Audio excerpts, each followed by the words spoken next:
ആടുജീവിതത്തിന്റെ ആഴങ്ങൾ തേടി പുസ്തക ചർച്ച. Karunagappally John F Kennedy memorial VHSSലാണ് പുസ്തക ചർച്ച നടത്തിയത്. വായന വാരാചരണത്തോടനുബന്ധിച്ച് കുട്ടികളുടെ ലിറ്ററേച്ചർ ഫെസ്റ്റിന്റെ ഭാഗമായാണ് പുസ്തക ചർച്ച നടത്തിയത്. വായനാവാരത്തോടനുബന്ധിച്ചാണ് ആടുജീവിതത്തിന്റെ ആഴങ്ങൾ തേടി എന്ന പേരിൽ ബെന്യാമിനുമായി പുസ്തക ചർച്ച സംഘടിപ്പിച്ചത്. Karunagappally John F Kennedy memorial vocational higher secondary സ്കൂളിലെ വിദ്യാർത്ഥികൾ വായനാവാരത്തിന്റെ ഭാഗമായി സംഘടിപ്പിച്ചിട്ടുള്ള ലിറ്ററേച്ചർ ഫെസ്റ്റിവലിനോടനുബന്ധിച്ചായിരുന്നു പരിപാടി. ആ അമ്മ അന്നം അറിവ് എന്ന പേരിലാണ് ലിറ്ററേച്ചർ ഫെസ്റ്റിവൽ സംഘടിപ്പിച്ചിട്ടുള്ളത്.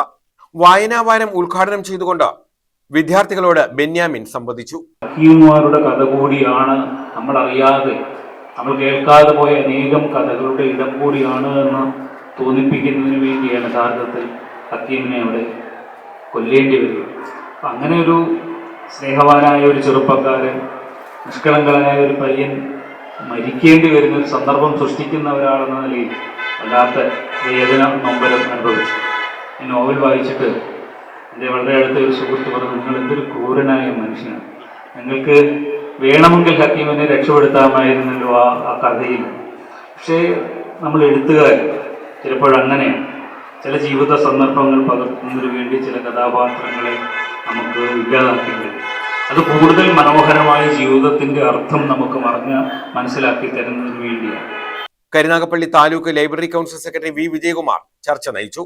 നിങ്ങളുടെ ജീവിതത്തിൽ മാറ്റങ്ങൾ ഉണ്ടാക്കിയതെന്ന് എനിക്ക് കൃത്യമായിട്ട് അറിയാം. ഇന്നലെയും അനാമിക എന്ന അഴീക്കൽ സ്കൂളിൽ 9 വയസ്സുകാരി ആടുജീവിതം വായിച്ചു തുടങ്ങി ഏതാണ്ട് 760ഓളം പുസ്തകങ്ങൾ വായിച്ച കഥ എൻ്റെ അടുത്ത് പറഞ്ഞു. ആദ്യം വായിച്ച ആടുജീവിതം, അതിനെ തുടർന്ന് 760 പുസ്തകങ്ങൾ വായിച്ച ഒരു 9ാം ക്ലാസ്സുകാരി ഇപ്പോൾ നിങ്ങളുടെ ഒരു കൂട്ടുകാരിയായിട്ടുണ്ട്. ആടുജീവിതത്തിന്റെ അനുബന്ധ കഥയാണോ ജീവിതമാണോ എന്ന് എനിക്കറിയില്ല. അത് പറഞ്ഞുകൊണ്ട് നമുക്ക് തുടങ്ങാം എന്ന് കരുതുന്നു.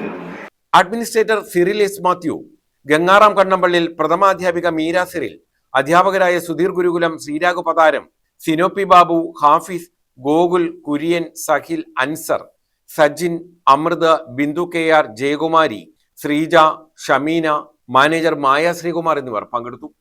News bureau, Karunagappally.